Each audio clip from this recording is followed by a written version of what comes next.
وبما أني قادري أقول أدرك عبدك جيلاني أدرك عبدك جيلاني. الحمد لله الذي أبدع الأفلاك والأرضين، والصلاة والسلام على من كان نبيا وآدم بين الماء والطين، وعلى آله الطيبين وأصحابه المطهرين وعلماء أمته أجمعين، أما بعد، فأعوذ بالله من الشيطان الرجيم. بسم الله الرحمن الرحيم. إن الله مع الصابرين. صدق الله العظيم وصدق رسوله النبي الأمين الكريم، ونحن على ذلك لمن الشاهدين والشاكرين، والحمد لله رب العالمين. اسٹیج پر جلوہ فرما علماء ذوی الاحترام، طلبہ علوم نبوت، حاضرین باوقار، بالخصوص گرامی مرتبت حضرت بابرکت گلے گلزار سیادت مخدوم المشائخ محبوب العلماء حضور گلزار ملت دامت برکاتہم العالیہ والقدسیہ، السلام علیکم ورحمۃ اللہ تعالی وبرکاتہ۔ آج کی یہ پاکیزہ بزم اور بارونق محفل، جس میں ہم اور آپ شرکت کی سعادت حاصل کیے ہوئے ہیں، سیدنا امام عالی مقام رضی اللہ تعالی عنہ اور آپ کے جانثاروں کی یاد میں منعقد ہے۔ ذکر شہید اعظم وعرس مفتی اعظم عالم اسلام کے عنوان سے آپ سب نے اس اجلاس کو منعقد کیا ہے۔ رب تعالی اپنے حبیب پاک کے طفیل آپ سب کی اس محنت کو شرف قبول عطا فرمائے۔ رات کے اس وقت میں جبکہ آدمی بہت گہری نیند میں ہوتا ہے، مگر آپ کے چہرے پر نیند کا کوئی اثر نہیں، آنکھوں میں نیند کا کوئی خمار نہیں۔ میں یہ سمجھ رہا ہوں کہ یہ محبت گلزار ملت کا خمار سب پر غالب آ گیا کہ ہماری صبح زندہ ہے، ہماری شام زندہ ہے، ہماری صبح زندہ ہے، ہماری شام زندہ ہے، ہمارے دل کی تختی پر نبی کا نام زندہ ہے۔ رب تعالی اپنے حبیب پاک کے صدقے میں آپ سب کو اہل بیت عظام کا صدقہ عطا فرمائے۔ ہمارے لیے سعادت بر سعادت یہ ہے کہ ذکر اہل بیت کی اس محفل میں ہمارے درمیان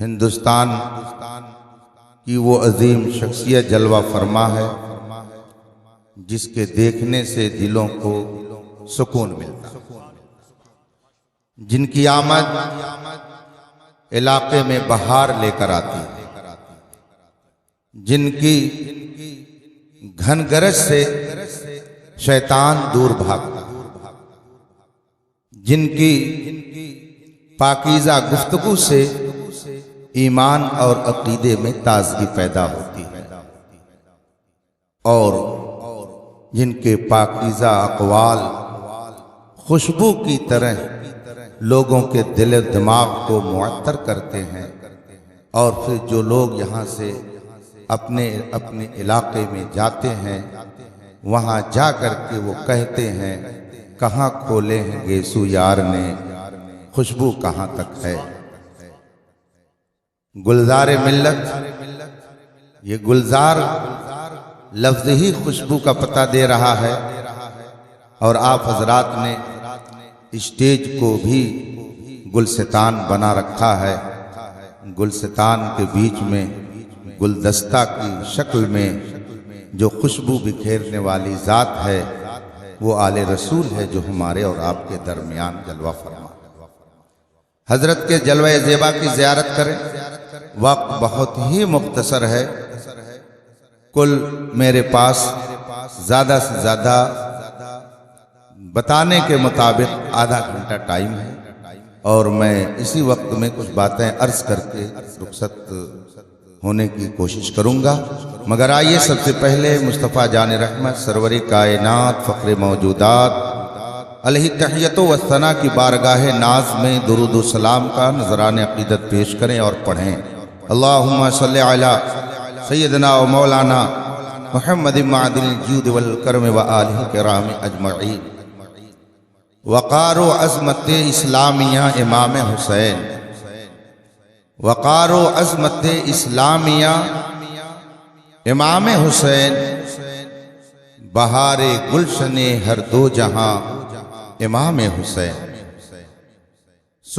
سنا کریں گے زمیں آسماں قیامت تک، سنا کریں گے زمیں آسماں قیامت تک، فضیلتوں کی تیری داستاں امام حسین۔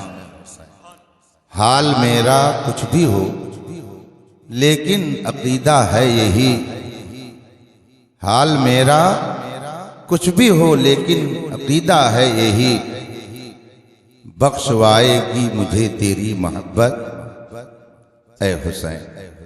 رفیقان محترم، اللہ رب العزت کا بے پناہ کرم اور اس کا شکر و احسان ہے کہ اس نے ہمیں دولت ایمان عطا فرمائی،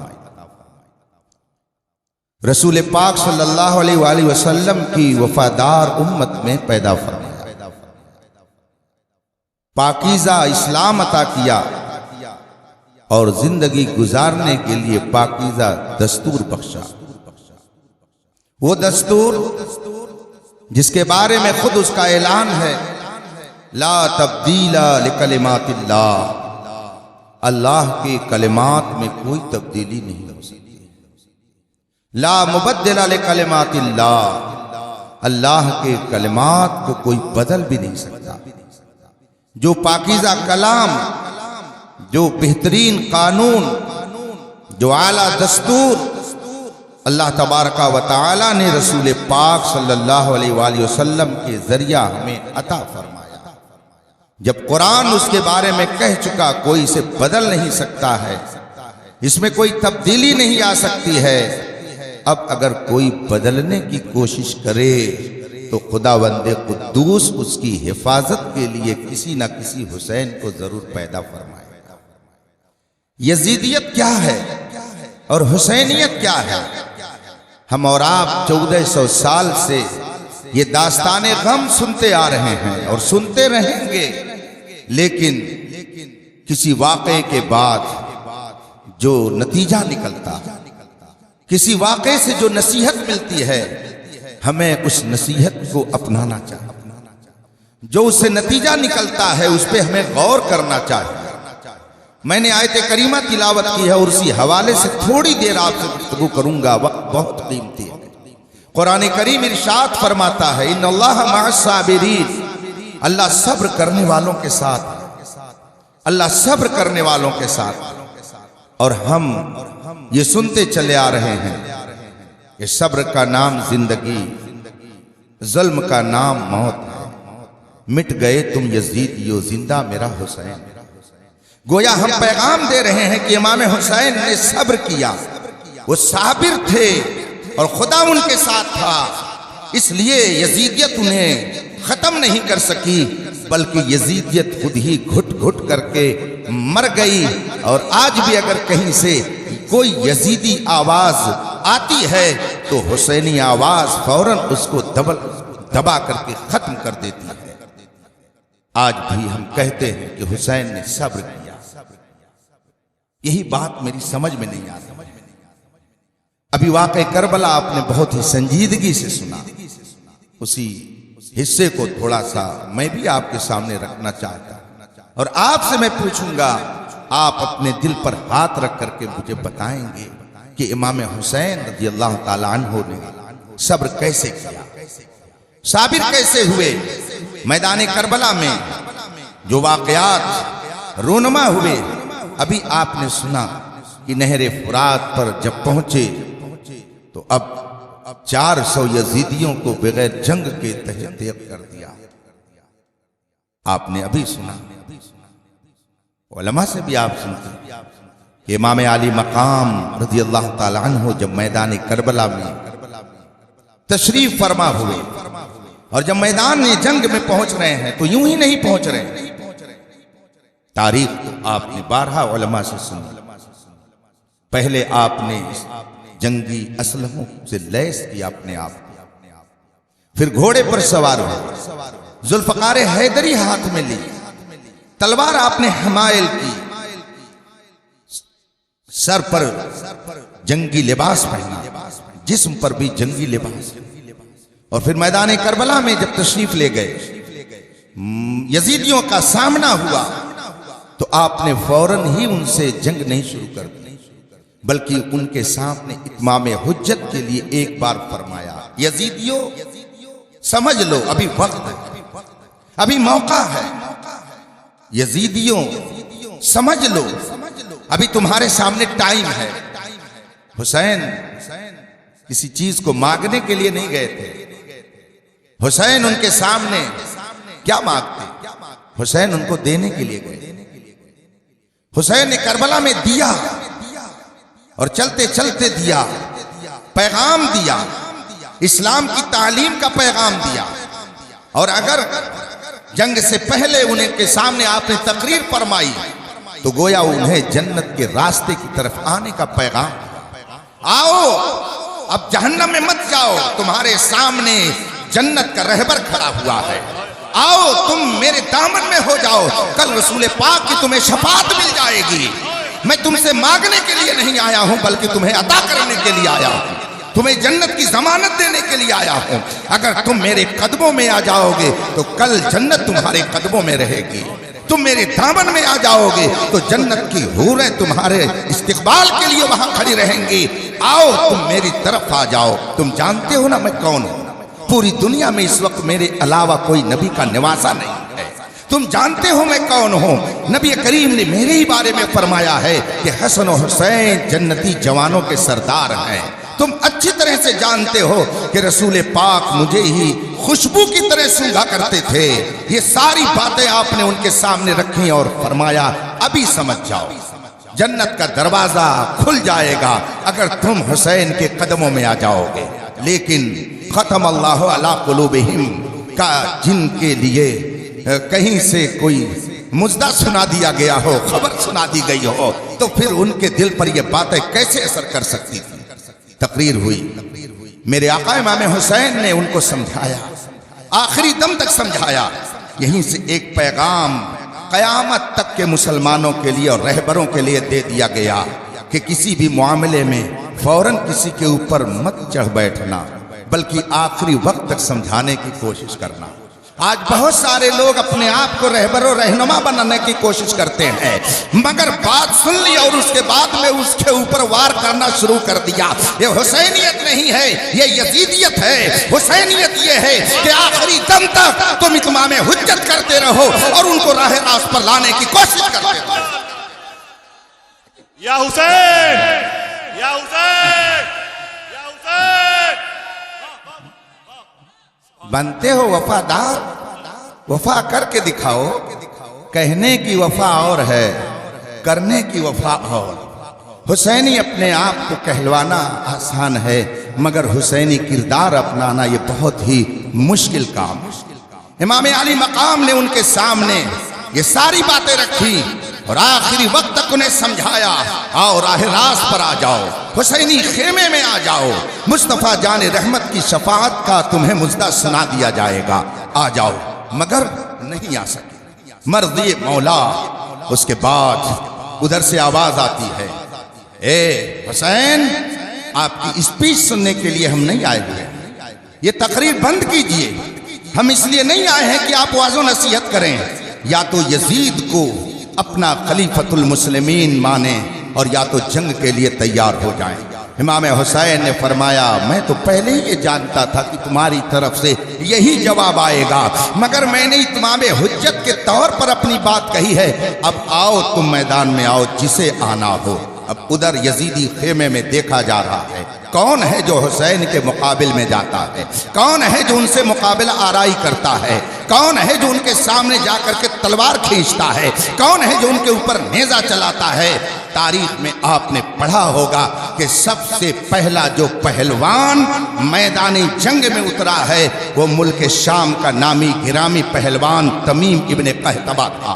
یہ ابن قحطبہ میدان میں مست ہاتھی کی طرح جھومتا ہوا آیا اور کہتا، حسین یاد رکھنا، میں ملک شام کا بڑا نامی گرامی پہلوان ہوں، میرے چلنے سے زمین ہلنے لگتی ہے، میرا نام سن کر کے دشمنوں کا کلیجہ دہل جاتا ہے۔ حسین ابھی بھی وقت ہے، یزید کے ہاتھ پر بیعت کر لو ورنہ انجام صحیح نہیں ہوگا۔ حسین تم سمجھ رہے ہو میں ملک شام کا بڑا نامی گرامی پہلوان ہوں، مجھے تمیم ابن قحطبہ کہتے ہیں، میری مار ایسی ہوتی ہے کہ کبھی وہ مار خالی نہیں جاتی ہے۔ جب ادھر سے تمیم ابن قحطبہ نے یہ للکار لگائی، اگر امام حسین نے کچھ نہ کہا ہوتا تب ہم کہتے کہ امام حسین نے صبر کیا، اگر امام حسین نے جواب نہ دیا ہوتا تب ہم کہتے کہ امام حسین صابر ہیں، مگر تاریخ یہ بتاتی ہے۔ نقیب اجلاس آصف صاحب بیٹھے ہوئے ہیں، اگر آپ نے دو زبان ان کو کچھ کہہ دی، دو بولی ان سے آپ نے لگا لی، دو چند جملے آپ نے ان کے لیے کہہ دیے، ان کی شان کے خلاف کوئی بات کہہ دی اور انہوں نے سر جھکا لیا، زبان خاموش کر لی، آنکھ بند کر لی، تب تو ہم کہہ سکتے ہیں کہ آصف صاحب بہت صابر ہیں، بہت صبر سے انہوں نے کام لیا۔ لیکن اگر آپ نے 4 جملے کہے اور انہوں نے تن سے 6 جملے کہہ دیے تب ہم ان کو صابر نہیں کہہ سکتے ہیں، ہم یہ نہیں کہہ سکتے کہ یہ صبر کر رہے ہیں، اس لیے کہ ہم تو دیکھ رہے ہیں کہ سامنے والا 4 جملہ کہہ رہا ہے تو سیفی صاحب اس کو 6 جملے سنا رہے ہیں، پھر کیسے صابر ہو سکتے ہیں؟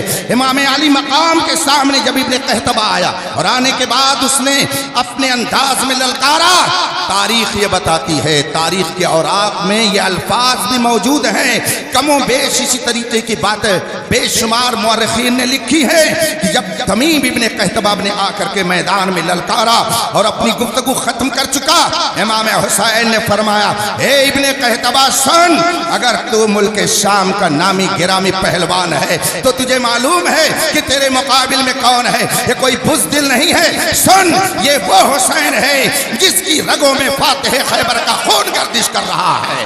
اے حسین، اے ابن قحطبہ سن، یہ کسی بزدل کی اولاد نہیں ہے، یہ وہ ہے کہ جس کی رگوں میں خاتون جنت کا خون گردش کر رہا ہے۔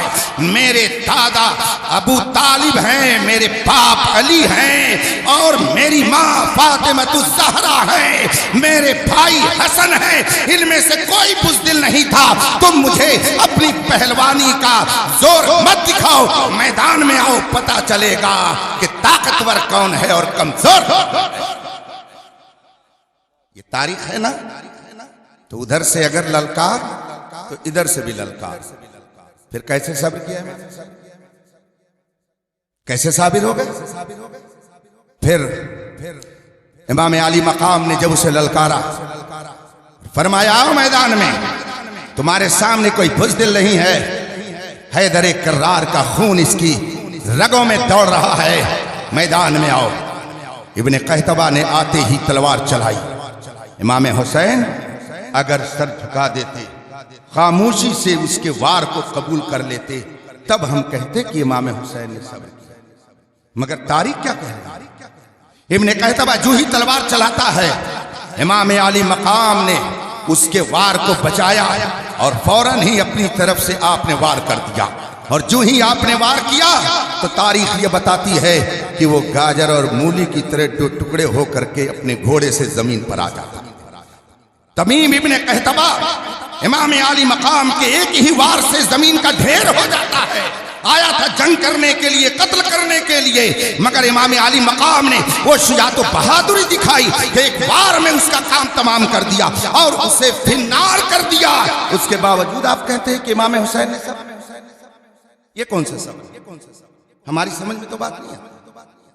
دوسرا پہلوان دیکھتا ہے جنگ کا حال یہ ہے.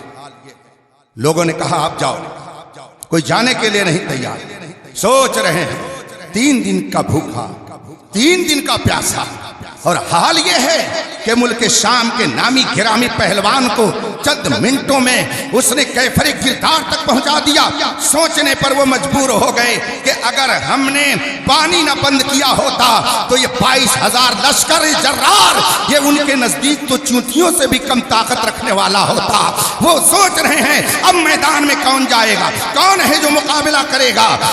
حیدر کرار کے اس شیر کے مقابلے میں آنے کی ہمت 22,000 لشکریوں میں نہیں پائی جا رہی ہے. بہت دیر کے بعد ایک دوسرا پہلوان نکلتا، تاریخ میں موجود ہے، آپ اسے علماء سے سن چکے ہوں گے.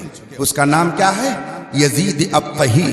میدان میں آیا اور کہا حسین تم مجھے ابن قحطبہ مت سمجھنا، میں ملک شام اور عراق کا بھی مشہور پہلوان ہوں. وہ تو صرف ملک شام کے پہلوان تھے جن کے ساتھ تو نے یہ سلوک کر دیا، مگر میں ملک شام اور ملک عراق دونوں ملکوں کا واحد نامی گرامی پہلوان ہوں کہ میرے مقابلے میں اگر ہمالیہ پہاڑ بھی آئے تو اسے بھی زیر ہو کے رہنا ہے. زمین کا کلیجہ دہل جاتا ہے میرا نام سن کر کے. حسین ابھی بھی وقت ہے. امام علی مقام نے اس کی للکار کا جواب اسی طرح سے دیا کہ ادھر کوئی بزدل نہیں ہے، اس کی رگوں میں بھی حیدر کرار کا خون گردش کر رہا ہے. اس کی شجاعت و بہادری کو تم دیکھ رہے ہو اپنی آنکھوں سے، اس لیے للکارنے کی ضرورت نہیں ہے، میدان میں آؤ. چنانچہ یزید ابطحی میدان میں آتا ہے اور وار کرتا ہے. امام علی مقام تھوڑی دیر کے بعد اس کا بھی کام تمام کر دیتے ہیں اور وہ بھی جہنم رسید ہو جاتا ہے. اس کے باوجود آپ کہتے ہیں کہ امام حسین نے صبر. یہ کون سا صبر ہے؟ یہ کیا صبر؟ دو پہلوان کو قتل کر دیا، کیفر کردار تک پہنچا دیا. اگر امام علی مقام نے کچھ نہ کہا ہوتا، امام علی مقام نے تلوار نہ چلائی ہوتی، امام علی مقام نے اس کے اوپر وار نہ کیا ہوتا، خاموشی سے گردن جھکا دی ہوتی، تب یہ کہا جا سکتا تھا کہ امام حسین نے صبر کیا. مگر دو نامی گرامی پہلوان ہیں اور امام علی مقام ان کو کیفر کردار تک پہنچا رہے ہیں، اس کے باوجود آپ کہتے کہ امام حسین نے صبر. 2 پہلوانوں کا انجام دیکھنے کے بعد وہ تیسرا بھی ایک میدان میں آتا، نہ ملک شام کا تھا نہ عراق کا تھا. میدان میں مست ہاتھی کی طرح گھومتا ہوا آیا اور کہتا ہے حسین مجھے بدر بن سہیل یمنی کہتے ہیں، میں یمن کا رہنے والا ہوں. یاد رکھنا یمنی طاقت پوری دنیا میں مشہور ہے، میں بہت نامی گرامی پہلوان. 2 کے ساتھ تم نے وہ انجام کر دیا، مگر تیسرے کے ساتھ ایسا نہیں کر سکتے ہو. حسین ابھی وقت ہے. امام علی مقام نے پھر للکارا اور فرمایا آؤ میدان میں. ادھر کوئی بزدل نہیں ہے، ادھر بھی وہ ہے کہ جس کے باپ نے تنہا خیبر کے قلعے کے دروازے کو ایک ہاتھ سے اکھاڑ کر کے پھینک دیا تھا. امام علی مقام نے بھی للکارا اور اس کے بعد میں جب وہ تیسرا پہلوان یمن کا رہنے والا میدان میں آتا ہے اور اس نے جب جنگ شروع کی، اس نے جب تلوار چلائی، امام علی مقام نے تھوڑی ہی دیر میں اسے بھی کیفر کردار تک پہنچا دیا. اس کے باوجود آپ کہتے ہیں کہ امام حسین نے صبر. یہ کون سا صبر؟ 3 پہلوان مار ڈالے جا رہے ہیں. للکار ہے ادھر سے تو ادھر سے بھی للکار. اگر ادھر سے زوردار انداز میں اپنی بات کہی جا رہی ہے تو ادھر سے بھی زوردار انداز میں اپنی بات رکھی جا رہی ہے، پھر بھی آپ کہتے ہیں کہ امام حسین نے صبر. پھر جب یزیدیوں نے دیکھا کہ تین تین پہلوان اپنے انجام کو پہنچ گئے، ان میں بھگدڑ مچ گئی۔ سوچا ایسے نہیں، ایک بارگی حملہ کرو تاکہ حسین کا مقابلہ سب لوگ مل کر کے کریں۔ ہم ایسے حسین سے تنہا تنہا جنگ نہیں جیت سکتے ہیں۔ چنانچہ اب ایک بارگی حملہ ہوا، اور اس میں بھی امام علی مقام نے خاموشی نہیں کیا، ایک ایک کر کے مقابلے کے لیے جب آئے تو ان کا بھی جواب دیا، اور اجتماعی طور پر جب آئے امام علی مقام نے ان کا بھی جواب دیا۔ پھر کیسے امام حسین صابر، پھر کیسے آپ نے صبر کیا؟ رفیقان محترم،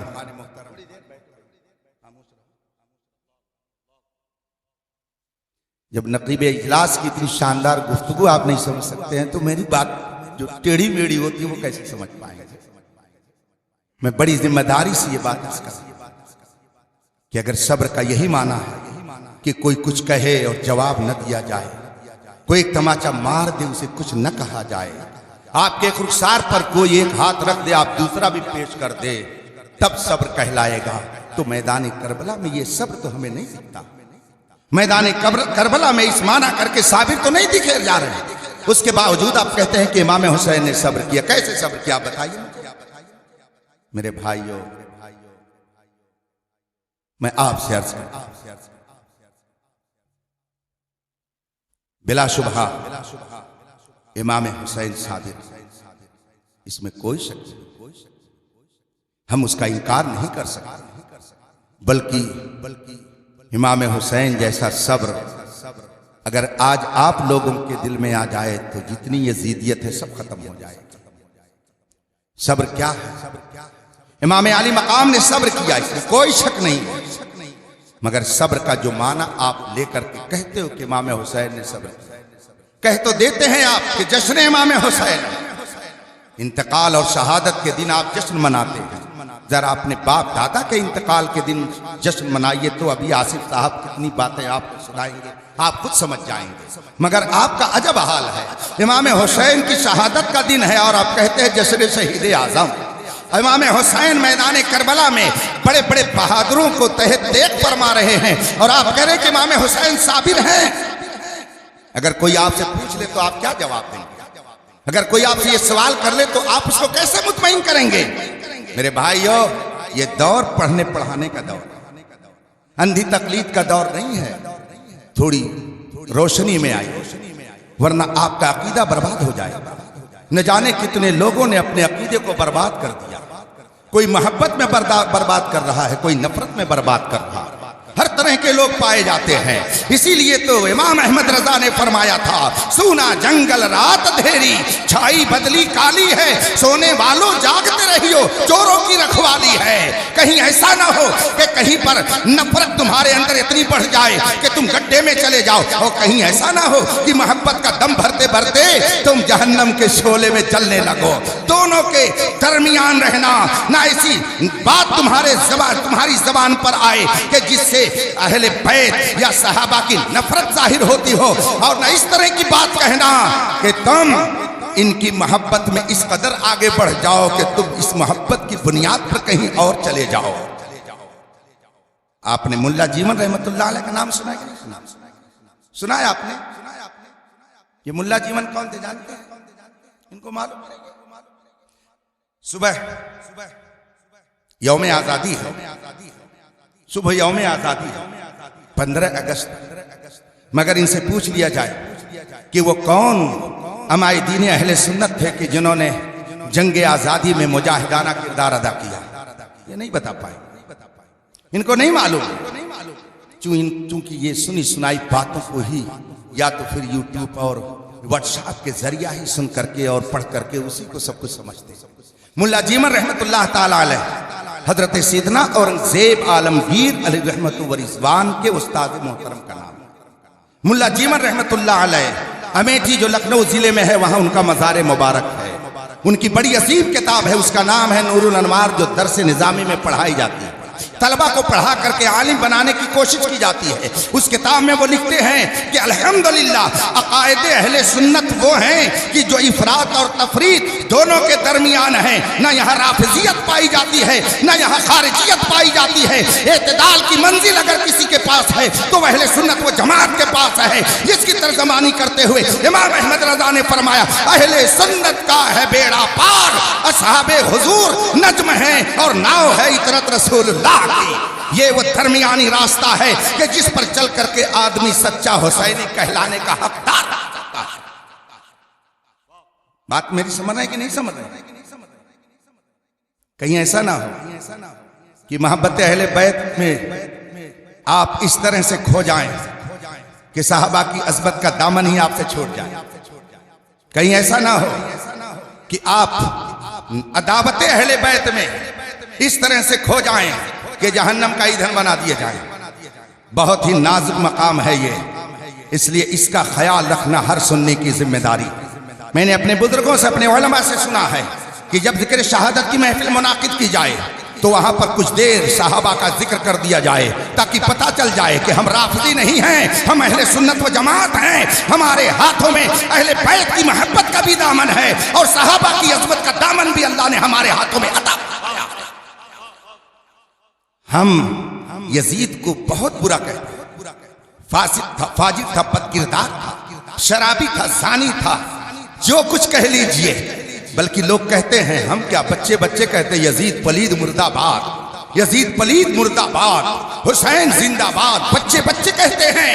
اور دنیا کہہ رہی ہے قتل حسین اصل میں مرگ یزید ہے، اسلام زندہ ہوتا ہے ہر کربلا کے بعد۔ سب یہ کہہ رہے ہیں، اس میں کوئی شک نہیں ہے، مگر یاد رکھیے گا ذرا اوپر بڑھے معاملہ گڑبڑ ہوا۔ یاد رکھیے گا جو کچھ کیا یزید نے کیا، شرارت یزید نے کی، بدماشی یزید نے کی ہے۔ ہمارے یہاں تو نسبتوں کا بہت ہی احترام ہے، بلکہ سب نسبتوں ہی کی بہار ہے۔ اگر آپ یہاں آئے ہیں تو نسبت حسین کے واسطے سے، حضرت کو آپ نے اپنی پلکوں میں بٹھایا ہے تو نسبت علی کے واسطے سے، اگر علماء کو آپ نے بلایا ہے تو نسبت مصطفیٰ کے واسطے سے، آپ اگر یہاں پر آئے ہیں تو ایمان رشتے کے واسطے سے، یہ ساری بہاریں نسبتوں ہی کی ہیں۔ اس لیے اگر آپ نے نسبتوں کو بھلا دیا تو گویا آپ صراط مستقیم سے ہٹتے ہوئے نظر آئیں گے۔ یاد رکھیے گا یزید بے شک بہت ہی برا، ہمارے پاس علماء نے اسے کافر تک کہا، مگر اوپر مت بڑھیے۔ حضرت امیر معاویہ کی شان میں اگر آپ نے گستاخی کی تو حضرت فرمائیں گے تو سنی نہیں، چل یہاں سے، تو میری محبت کا دم بھرتا ہے، لیکن اگر تو نے علماء کی توہین کر دیا تو میرا کیسا؟ اگر میرا ہوتا تو تمہیں یہ سوچنا چاہیے تھا کہ میں جس کو چاہ رہا ہوں تمہیں بھی اسے چاہنا چاہیے۔ سب سے بڑی بات یہ ہے کہ جب امام عالی مقام امام حسین رضی اللہ تعالیٰ عنہ کے برادر اکبر سیدنا و مولانا امام حسن مجتبیٰ نے امیر معاویہ کو خلیفۃ المسلمین تسلیم کر لیا، جب میرے آقا نے مان لیا تو غلام کا بھی حق یہی ہے کہ جو آقا نے کہا ہے وہی غلام بھی کہے۔ ہم کون ہوتے ہیں اس میں زبان درازی کرنے والے؟ ہم کون ہوتے ہیں تبرہ کرنے والے؟ جو تبرہ امام حضرت امیر معاویہ پہ کرتے ہیں وہ امیر معاویہ پہ تبرہ نہیں کرتے ہیں، وہ در حقیقت امام حسن پر تبرہ کرتے ہیں۔ اس لیے کہ گویا امام حسن رضی اللہ تعالیٰ عنہ نے ایک ایسے شخص کو امت کا والی اور خلیفہ تسلیم کر لیا جو اس کا اہل نہیں تھا۔ یہ ساری ذمہ داری امام حسن کے سر آئے گی۔ اس لیے اے چشمے شعلہ بار ذرا دیکھ تو صحیح، یہ گھر جو جل رہا ہے کہیں تیرا گھر نہ ہو۔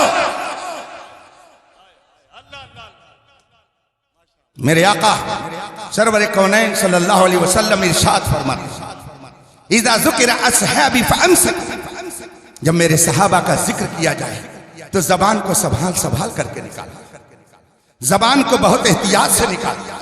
حضرت سیدنا ابو سعید خدری رضی اللہ تعالیٰ عنہ فرماتے ہیں کہ میں نے رسول کریم صلی اللہ علیہ وسلم کی یہ حدیث سنی، میرے آقا صلی اللہ علیہ وسلم نے ارشاد فرمایا اللہ اللہ فی اصحابی لا تتخذوہم من بعدی غرضا، اللہ سے ڈرو، اللہ سے ڈرو میرے صحابہ کے بارے میں، میرے بعد تم ان کو تنقید کا نشانہ نہ بنا۔ حضرت ابو ابو سعید خدری دوسری روایت میں فرماتے ہیں کہ رسول پاک نے فرمایا لا تسبوا اصحابی، میرے صحابہ میں سے کسی کی شان میں تبرہ مت کرنا، فلو ان احدکم انفق مثل احد ذهبا ما بلغ مدہ ولا نصفا۔ رسول پاک فرماتے ہیں میرے صحابی کا مقام یہ ہے کہ اگر تم میں سے کوئی احد پہاڑ کے برابر سونا خرچ کر دے اور میرا ایک صحابی 2 کلو 4 کلو جو اٹھا کر کے اللہ کے راستے میں خرچ کر دے تو تمہارا احد پہاڑ کے برابر سونا خرچ کرنا میرے صحابی کے 4 کلو 2 کلو جو کا مقابلہ نہیں کر سکتا ہے۔ رسول پاک نے صحابہ کی عظمت بتائی، لہذا محبت کے نام پر نفرت پھیلانے کی شریعت اجازت کبھی نہیں دیتی ہے۔ اس لیے یزید جو کچھ ہے اسے آپ کہیں، مگر اوپر بڑھیے گا تو اپنے انجام کی آپ خیر بنائیے گا۔ امیر معاویہ رضی اللہ تعالی عنہ یہ جانتے کون ہیں؟ رسول پاک صلی اللہ علیہ وسلم کے صحابی کے علاوہ ہمارے اور آپ کے یہ ماموں بھی لگتے ہیں، ماموں لگتے ہیں۔ ان کی سگی بہن یزید کی سگی پھوپھی حضرت ام حبیبہ رسول پاک کی زوجہ محترمہ، سگی بہن امیر المومن حضرت امیر معاویہ سگی بہن ہیں ام حبیبہ، رسول پاک کی زوجہ محترمہ۔ ان کے ایمان کی پختگی کا عالم یہ تھا کہ ایک موقع پر ان کے والد جب مسلمان نہیں ہوئے تھے، جن کا نام ابو سفیان، جب وہ دائرہ اسلام میں نہیں آئے تھے، حضرت ام حبیبہ رسول پاک صلی اللہ علیہ وسلم کے حرم سرا میں مدینہ طیبہ میں جلوہ فرما تھی۔ ابو سفیان آئے مکے سے مدینہ منورہ آئے، وہ کسی کام کے لیے سوچا کہ اپنی بیٹی سے چل کر کے ملاقات کر لے۔ ام حبیبہ رضی اللہ تعالیٰ عنہ جو ہماری اور آپ کی کائنات کے مومنوں کی ماں ہیں، انہوں نے دیکھا کہ میرے باپ آ رہے ہیں، بستر پھیلا ہوا تھا، سمیٹ کر کے کنارے کر دیا۔ ابو سفیان نے دور سے دیکھ لیا، گھر میں داخل ہوئے، کہا ابو جان بیٹھیے۔ بیٹھ گئے۔ ابو سفیان تھوڑی دیر کے بعد پوچھتے ہیں بیٹی میں نے دیکھا ہے تو نے یہ بستر جو پھیلا ہوا تھا اسے سمیٹ کر کے کنارے رکھ دیا۔ عرب کا دستور تو یہ ہے کہ جب کوئی مہمان آتا ہے تو بستر کو پھیلا دیا جاتا ہے، لیکن تو نے یہ کیا کیا کہ میرے بستر تو نے کیا کیا کہ مجھے دیکھ کر کے تو نے بستر کو لپیٹ کر کے رکھ دیا۔ ام حبیبہ رضی اللہ تعالی عنہ المومنین کتنا شاندار جواب دیتی ہیں، ارشاد فرماتی ابا جان آپ میرے باپ ہیں، اس سے کس کو انکار ہو سکتا ہے؟ میں آپ کی بیٹی ہوں، اس سے کون انکار کر سکتا ہے؟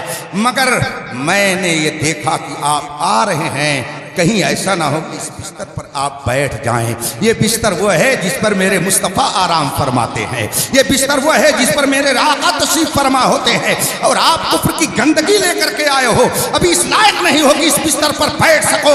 یہ وہ پاکیزہ بستر ہے جس پر مصطفیٰ آرام فرماتے ہیں، آپ کفر کی گندگی لے کر کے آ رہے ہو، آپ اگرچہ میرے باپ ہو لیکن اس بستر پہ بیٹھنے کے قابل نہیں۔ یہ ام حبیبہ نے جواب دیا تھا اپنے باپ کو۔ ام حبیبہ کا سگا بھتیجا ہے یزید، حضرت امیر معاویہ کا بیٹا ہے یزید۔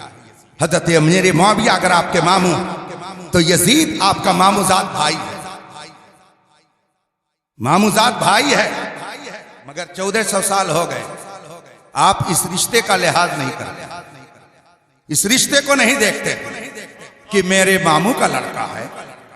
آپ یہ نہیں دیکھتے ہیں کہ ام المومنین حضرت ام حبیبہ کا بھتیجا ہے، آپ یہ نہیں دیکھتے ہیں کہ ایک صحابی رسول کا بیٹا ہے۔ 1400 سال ہو گئے آپ یزید کو معاف کرنے کے لیے نہیں تیار ہیں۔ کیوں معاف کرنے کے لیے نہیں تیار ہیں؟ اس لیے کہ وہ آل رسول کا دشمن تھا، آل رسول کا مخالف تھا، آل رسول کا دشمن اگر 1400 سال سے ہمارے لیے معافی کے قابل نہیں ہے تو یاد رکھیے اپنا ماموں ہی کیوں نہ ہو، اگر رسول کا گستاخ ہے تو وہ بھی معافی کے قابل نہیں ہو سکتا۔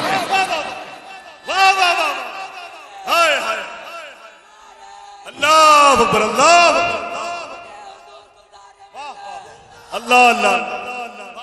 جب ہم آل رسول کے دشمن کو اگرچہ اپنا ماموزاد بھائی کہلائے ہم اسے معاف کرنے کے لیے نہیں تیار ہیں تو رسول پاک کے دشمن کو کیسے بھلا برداشت کر سکتے ہیں؟ یہی تو میرے اعلیٰ حضرت کی تعلیم ہے، یہی میرے اعلیٰ حضرت فرماتے ہیں، یہی مفتی اعظم ہند فرماتے ہیں، یہی میرے تاج الشریعہ فرماتے ہیں، نبی سے جو ہو بیگانہ اسے دل سے جدا کر دو، پدر مادر برادر جان و مال ان پر فدا کر دو۔ نعرہ تکبیر، نعرہ رسالت، تعلیمات اعلیٰ حضرت، مجلس امام حسین، اولاد امام حسین۔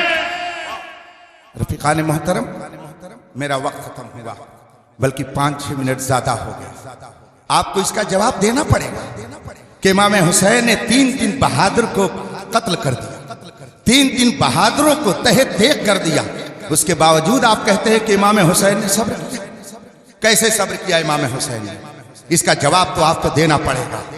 میں اگر اپنی گفتگو کو لمبی کروں تو بہت لمبی ہو جائے گی، آپ حیران نہ ہوں، آپ پریشان نہ ہوں۔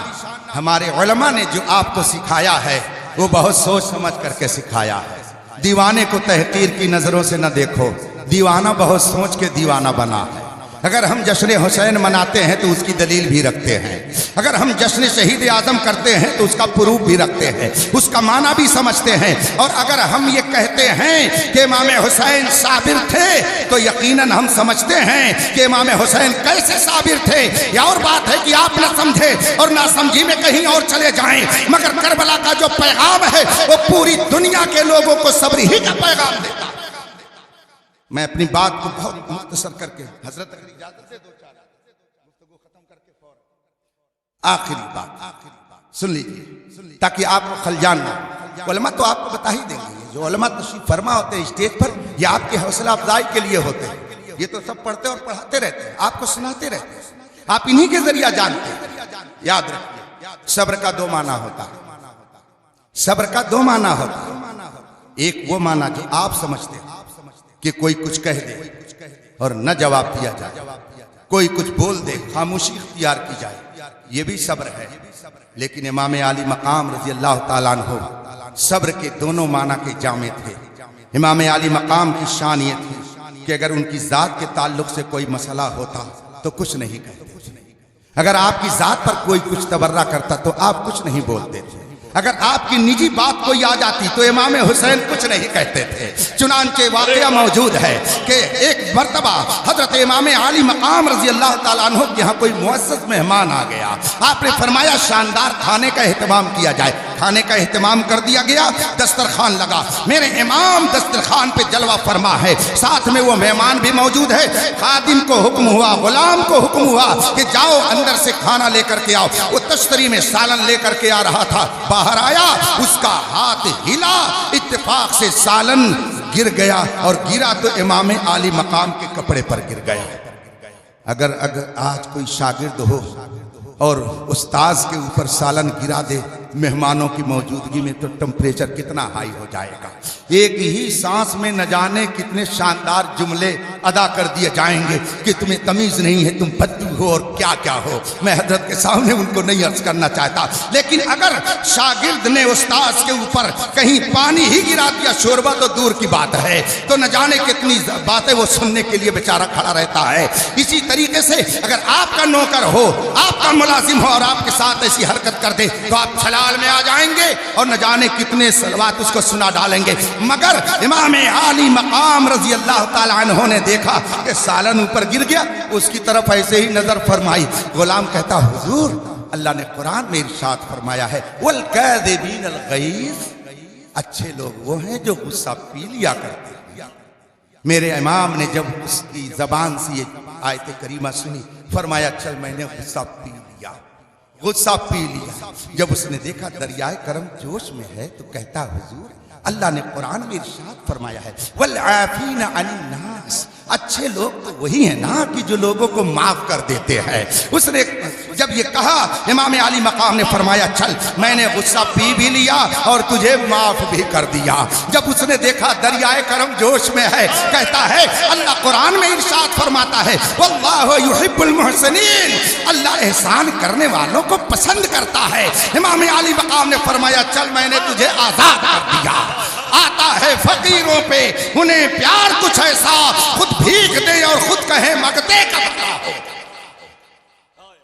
یہ ہے وہ صبر، یہ ہے وہ صبر جو نجی زندگی سے متعلق ہے، یہ بھی صبر ہے۔ امام عالی مقام اس معنی کر کے بھی صابر، مگر صبر کا ایک دوسرا معنی آتا ہے۔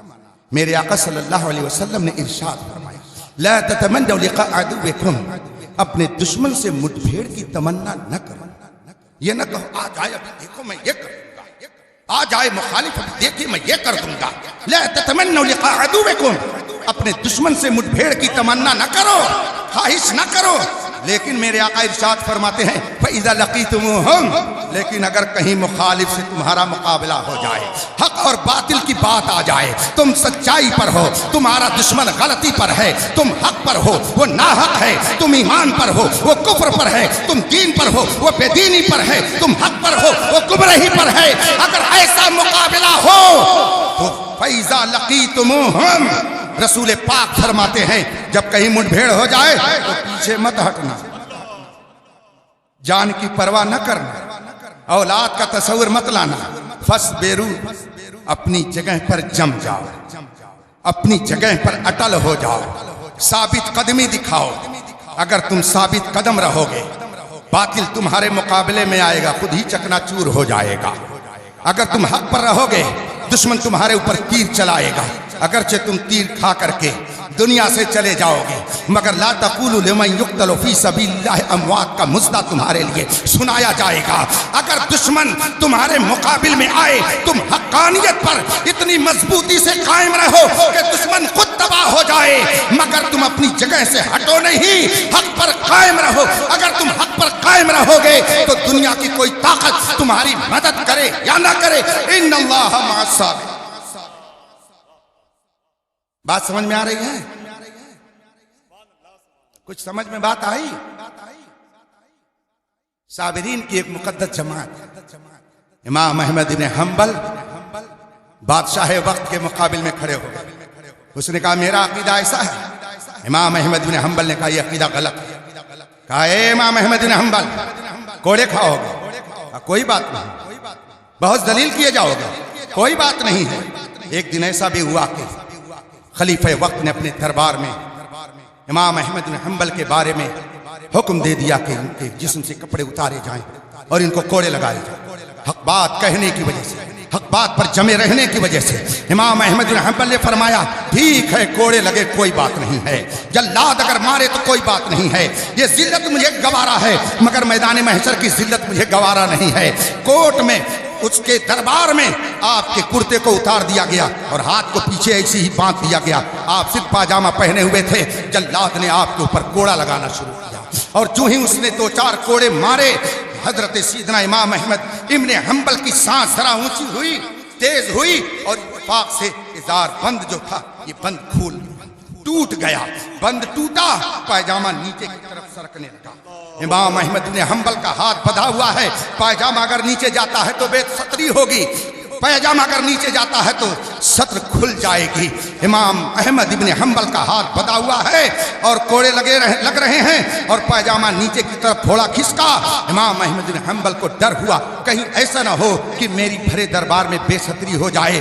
فوراً ہی آپ نے رب کی بارگاہ میں عرض کی مولا احمد بن حنبل نے تیرے دین کی حفاظت کے لیے یہ قدم اٹھایا ہے، حقانیت کا پرچم بلند کرنے کے لیے اٹھایا ہے، مولا بھرے دربار میں احمد ابن حنبل کی بے ستری نہ ہونے پائے۔ اتنا ابھی زبان سے نکلنا تھا کہ وہ پائجامہ جو نیچے کی طرف جا رہا تھا خود بخود اوپر کی طرف چلا۔ یہ ہے وہ صبر جو خلیفہ کے دربار میں دکھا، یہی ہے وہ صبر جو میدان کربلا میں دکھا۔ حسین یزید کو خلیفۃ المسلمین مان لو ورنہ گردن اڑا دی جائے گی۔ ادھر سے آواز آ رہی ہے کنبہ ختم ہو جائے مگر یزید کے ہاتھ پر بیعت نہیں کی جا سکتی ہے۔ ادھر سے آواز آ رہی ہے تمہارے کنبے کا نام و نشان مٹ جائے گا۔ ادھر سے آواز حال سے دی جا رہی ہے نور حق شمع الہی کو بجھا سکتا ہے کون؟ جس کا حامی ہو خدا اس کو بجھا سکتا ہے کون؟ یہ ہے وہ صبر جو میدان کربلا میں امام حسین نے دکھایا، اور کل جو تاریخ آ رہی ہے یہ بھی اسی صبر کی بدولت ہم کو ملی۔ یوم آزادی ہے، ہم لوگ تو بہت ہی خوشی کے گانے گا رہے ہیں کہ آزادی کا دن ہے، لیکن آپ کو معلوم ہے کہ یہ آزادی کتنی مشکل سے ملی ہے؟ صابرین کی ایک پیاری جماعت نے اپنی قربانیاں دی۔ کیا آپ کو علامہ فضل حق خیر آبادی کا نام یاد نہیں ہے؟ کیا آپ کو مفتی عنایت احمد کاکوری کے نام یاد نہیں ہے؟ کیا آپ کو آل رسول حضرت سید کفایت علی کافی مراد آبادی کی تاریخ یاد نہیں ہے؟ انگریزوں کے مقابل میں جب ہندوستان میں ان بزرگوں نے قدم آگے بڑھایا، انگریزوں نے کہا پیچھے ہٹ جاؤ، اے ہندوستانیوں، نہ گردن مار دی جائے گی، پھانسی پہ چڑھا دیا جائے گا، تمہارے بچوں کا یتیم کر دیا جائے گا، تمہاری عورتیں بیوہ ہو جائیں گی، تمہارے گھر کو لوٹ لیا جائے گا۔ لیکن آواز کیا نکل رہی تھی مسلمانوں کی؟ سرفروشی کی تمنا اب ہمارے دل میں ہے، دیکھنا ہے زور کتنا بازوئے قاتل میں ہے۔ یہ آواز لگانے والے کون تھے؟ حسینی کردار اپنانے والے علامہ فضل حق خیر آبادی تھے، مفتی عنایت احمد کاکوری تھے، علامہ رضا علی بریلوی تھے، سید کفایت علی کافی مراد آبادی تھے، ابو المظفر اور ہندوستان کے آخری بادشاہ، سلطنت مغلیہ کے شہنشاہ بہادر شاہ ظفر تھے۔ یہ وہ لوگ تھے جنہوں نے انگریزوں کے مقابل میں ہندوستان کی آزادی کے لیے حسینی کردار ادا کیا۔ کیا آپ کو نہیں معلوم ہے کہ جب مراد آباد میں انگریزوں نے علامہ سید کفایت علی کافی مراد آبادی کو پھانسی کے پھندے پر چڑھانے کے لیے آگے بڑھایا اور پھانسی کے پھندے پہ لٹکا دیا، تو علامہ سید کفایت علی کافی مراد آبادی سے جلاد نے پوچھا کوئی تمنا، کوئی خواہش، کوئی آرزو؟ ہندوستان کی آزادی کے لیے ان کو پھانسی کے پھندے پہ چڑھایا گیا۔ علامہ سید کفایت علی کافی مراد آبادی نے فرمایا ہاں تمنا ہے، آرزو ہے۔ کہا وہ کیا؟ کہا کچھ شعر میں سنانا چاہتا۔ لوگ بھی حیران ہیں کہ پھانسی کے پھندے پر لٹکائے جا رہے ہیں اور ان کو شعر سنانے کا شوق سوار ہے، یہ شعر سنانا چاہتے۔ جلاد نے کہا سنائیے، کیا سنانا چاہتے؟ علامہ سید کفایت علی کافی مراد آبادی رحمت اللہ تعالی علیہ نے اس ملک کی آزادی کے لیے انگریزوں سے مقابلہ آرائی کرتے ہوئے پھانسی کے پھندے کو چوما اور پھر آپ نے شعر پڑھا، سنو اے ظالموں، سنو اے ظالموں، چاہے کل کے ظالم ہو چاہے آج کے ظالم ہو، سب یہ سنیں، کوئی گل باقی رہے گا نہ چمن رہ جائے گا، پر رسول اللہ کا دین حسن رہ جائے گا۔ ہم سفیروں باغ میں ہیں، کوئی غم کا چہچہا، بلبلیں اڑ جائیں گی، سونا چمن رہ جائے گا۔ اطلس و کمخاب کے پوشاک پہ نازا نہ ہو، اس تنے بے جان پر خاکی کفن رہ جائے گا۔ سب فنا ہو جائیں گے، سب فنا ہو جائیں گے، کافی ولیکن حشر تک نعت احمد کا زبانوں پر سخن رہ جائے گا۔ یہ پیغام دیا ہے تختہ تھار سے حضرت سید کفایت علی کافی مراد آبادی نے۔